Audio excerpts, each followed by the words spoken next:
देवा मला काही नकोय, मला नामदेव महाराजांच्या संगतीचं सुख हवंय. संगतीचं इतकं मोठं महिमान शास्त्रांनी गायलेलं आहे. संगतीला किती मोठं स्वरूप दिलेलं आहे पहा. मला नामदेवाची संगती पाहिजे देवा, आणि नामदेवाच्या संगतीसाठी मी तुम्हाला हे मागणं मागत आहे. आणि मग अहो भगवंताकडे या. ज्या ज्या भक्तांनी इच्छा मागितली कोणाची इच्छा पूर्ण केली नाही. भगवंतांनी हसून ज्ञानदेवाला सांगितलं, ठीक आहे, परंतु ज्ञानदेवा माझा नामा भोळा भाबडा आहे. माझ्या नामदेवाला माझ्या कंठीचा जो तुळशी हार आहे, माझ्या कंठीचा जो कौस्तुभमणी आहे, तो माझा नामा आहे. माझ्या नाम्याला माझ्यापासून जास्त दिवस दूर ठेवू नका देवा, ठेवू नका. भगवंतांनी सांगितलं. हसले. ज्ञानदेवा तुमची इच्छा मी पूर्ण करतो. आणि नामदेवाला पाठवताना भगवंत म्हणतात,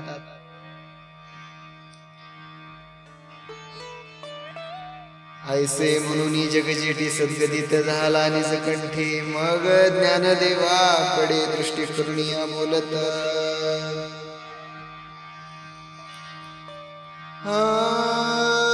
निज कृपेने वाढला नामा, यावरी माझ्या नित्य प्रेमा. एक वेळ परती होय रमा, करे याचा वियोग न करी मी. एक वेळेला माझी रमा माझ्या सोबत नसली तर हरकत नाही ज्ञानदेवा, परंतु नामदेवाची भक्ती, नामदेवाची इच्छा मी माझ्या मनामध्ये नामदेवाची प्रीतीला ठसवलेला आहे. नामदेवाच्या भक्तीला माझ्या हृदयामध्ये स्थिरावलेला आहे. माझ्या नामाला माझ्यापासून जास्त काळ दूर राहत नाही.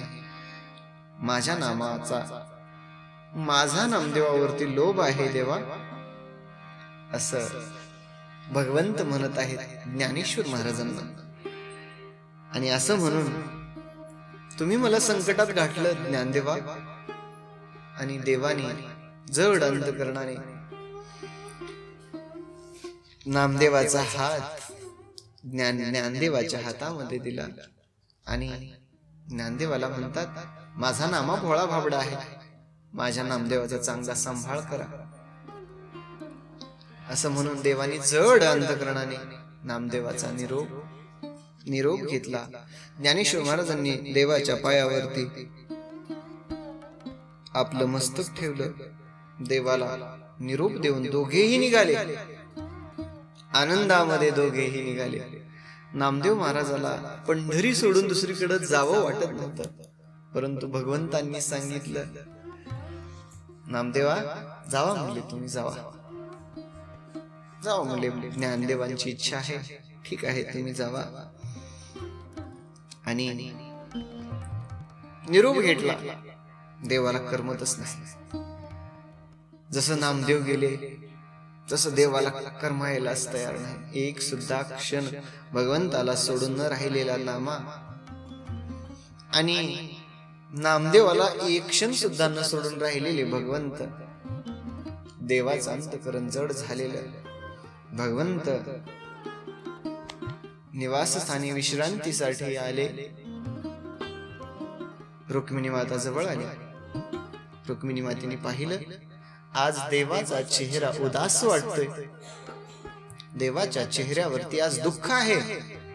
आणि मातेने विचारलं, काय झालं भगवंता, आपला चेहरा सुकलेला का दिसतो? देवाने सांगितलं, माझा नामा आज मला सोडून गेलेला आहे. माझ्या नामाला ज्ञानदेव महाराजांनी घेऊन गेलेला. महिपती महाराजांची रचना एक ओळी खूप आवडते बघा, शब्दबद्ध कसं केलेली आहे.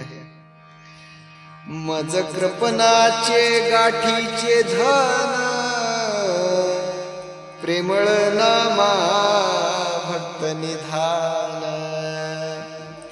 ज्ञानदेव याचक येऊन दान घेऊन गेला हो. नामा वृद्धपणीचे बाळ मजावडे सर्व काळ, ज्ञानदेवे ओढुनी तत्काळ बळेची नेले तीर्थाटना. मज सुखतिया वृक्षाकारण, नामा ओळला आनंद घन, ज्ञानदेव येऊनी प्रभजन दूर घेऊन गेला हो. कुणी रुक्मिणी बोले वचन, ज्याचे मुखी तुमची नामोच्चारण, शोक दुःख मोह जान, त्या कारणे न बाधिते. माझ्या कृपणाच्या गाठीचं धन ज्ञानदेवानी बळच मागून घेऊन गेलं मला तीर्थाटनाला. भगवंत रुक्मिणी मातेला सांगत आहे, माझा नामदेव आता कसा राहील. आणि मग रुक्मिणी मातेने देवाला समजाविलं, देवा तुमच्या नामाचा जयघोष करणारा नामदेव आहे, ज्याच्या मुखामध्ये तुमचं नाव आहे त्याला कुठलं संकट येणार आहे. देवा रुक्मिणी माता समजावित आहेत. भगवंत काय म्हणतात, ऐकुनी म्हणे जगजीवन, तू सत्याची बोलली सवचन, परे भक्ता वाचून एक क्षण, मज कारणे कंठे. बरोबर आहे रुक्मिणी, परंतु भक्ताला माझ्या सोडून एक क्षण सुद्धा मला करमत नाही. आणि काय करू मी, देवाचं मन लागत नाही. आणि मी अव्यक्त निराकार आहे, भक्तासाठी मी सगुण झालेलो आहे. माझ्या भक्ताचे वैकुंठ स्थान मी निर्माण केलेलं आहे माझ्या भक्तासाठी. आणि माझ्या भाग्याचे जे वाटीकरी आहेत माझे निज भक्त आहेत, आणि त्यांच्याच जीवीचा झडकरी मीच एक जाणतो. माझ्या जीवाच्या खुणा माझ्या भक्ता वाचून कोणाला कळत नाही. भगवंताचा कंठ सद्गतीत झालेला आहे. आयसे म्हणून एक क्षणी देव मूर्छित पडिले धरणी, विवळ झाली विश्वजननी माता रुक्मिणी ते दवा. आणि असं नामदेवाचं वियोग भगवंताला सहन झाला नाही. भगवंत मूर्छित पडलेले आणि विश्वजननी भगवंताला सावरण्याचा प्रयत्न करत आहे, भगवंताला सावरत आहे. सर्व भक्त मंडळींना रुक्मिणी मातेने बोलवलेलं आहे. भगवंत मूर्छित अवस्थेमध्ये आहेत. भगवंताचे जे भक्त आहेत सगळेच्या सगळे भक्त भगवंताकडे धावून आले. भगवंताला म्हणतात, भगवंता काय झालं देवा, काय झालं. मग पल्लवे घालून निवारा भक्त पुसती त्या वसरा, आजी का व्याकुळ कृपा सागरा, जगद्द्वारा झाली ती. भक्ता देवा आज का व्याकुळ झाले, काय झालं देवा, काय झालं. देव म्हणत आहेत, नामदेवा वाचून मला काही आवडत नाही. माझ्या नामदेवाची भेट मला घ्यावीशी वाटते. मला माझ्या नामाची आठवण येते खूप. धर्म अर्थ काम मोक्ष मी माझ्या नामाला काही दिलं नाही. जन्मल्यापासून माझ्यावरती त्यानं सेवेचं ऋण केलेलं आहे, कधी काही मागितलं नाही माझ्या नामाने. हे सगळे काम क्रोध मद मत्सर सगळे वैरी मारून आपुलेनी पुरुषार्थे संसार जिंकिला जाण तयाने. आणि का देवासी म्हणून नामान करी मज वाजून त्याच्या जीवास विश्रांती एक क्षण आनंदीची सर्वता. माझ्याशिवाय कुठंच नामाचं मन लागत नाही, कोणत्याच या ठिकाणी देवाची भक्ती करत नाही. नामा माझ्याच जीवीची गोज जाणणारा नामदेव आहे. मला नाम्याला जवळ घ्यावंसं वाटतं, नामदेवाला आलिंगन द्यावंसं वाटतं, असं माझ्या मनाची इच्छा आहे. माझं मन तळमळ झालेलं आहे. आणि मग सगळ्या भक्तांनी सांगितलं, मार्गी चालत असताना माझ्या नामदेवाला भूक लागली, तहान लागली, कोण पुसेल? भगवंत म्हणत आहेत, भक्त सांगत आहेत. आणि म्हणले, भगवंता, ज्याच्या मुखामध्ये तुमचं नाव आहे, जो नामधारक आहे, त्याला कुठली चिंता नाही देवा. आणि असं भगवंताची समजूत घालून सगळ्यांनी भगवंताला सावधान केले. आणि मग इकडं ज्ञानेश्वर महाराज, नामदेव महाराज तीर्थयात्रा करत करत निघालेले आहेत. नामदेव महाराज त्यांच्या मनामध्ये भगवंताविषयी आवडी, प्रेम, भक्तिरस दाटलेला आहे. नामदेवरायाला सुद्धा दुःख होत आहे, वियोग सहन होत नाही, देवाचा वियोग सहन होत नाही. नामदेव महाराज वाटेने जात असताना क्षणाक्षणाला पांडुरंगाची आठवण होते. आणि ज्ञानदेवाला बोलून दाखवत आहेत, ज्ञानदेवा, मला पांडुरंगाची खूप आठवण येते हो, खूप आठवण येते देवाची, काय करू मी सांगा. ज्ञानेश्वर महाराजांनी सांगितलं, प्रेम जिव्हाळा तुझे पोटी, असता का होसी हिंपोटी, तुझ्या हृदयी असोनी जगजेठी, वायाची कष्टी न व्हावे. नामदेवा, प्रेम जिव्हाळा तुमच्या पोटामध्ये असताना का होसी हिंपोटी, का दुःखी होता? तुझ्या हृदयी असोनी जगजेठी, वायाची कष्टी न व्हावे. तुमच्या हृदयामध्ये जगजेठी आहे, दुःखी होण्याचं काय कारण आहे? का दुःखी होता? प्रेमाने संबोधलं, सांगितलं. नामदेव महाराजाला खूप विनवण्याचा प्रयत्न केला. संत ज्ञानेश्वर महाराज म्हणतात, भगवंत या चराचरामध्ये व्याप्त आहे. नामदेवांनी सांगितलं, नाही ज्ञानदेवा, मला भगवंताचं ते सगुण रूप माझ्या डोळ्याने पाहायचे. माझे जे नयन आहे भगवंताचं रूप पाहण्यासाठी तरसलेले आहे. माझ्या या डोळ्याला आस लागलेली आहे भगवंताचं स्वरूप पाहण्याची.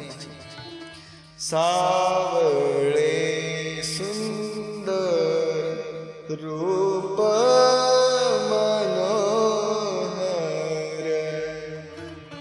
सावळे सुंदर रूप मनोहर. माझ्या भगवंताचं ते सावळ सुंदर मनोहर रूप पाहण्याची माझी इच्छा झालेली आहे. या हृदयामध्ये प्रेम जिव्हाळा दाटून आलेला आहे भगवंताच्या भेटीसाठी. माझं हृदय गहिवरून येत आहे. ज्ञानदेवा, मला माझ्या पांडुरंगाची भेट घडवा.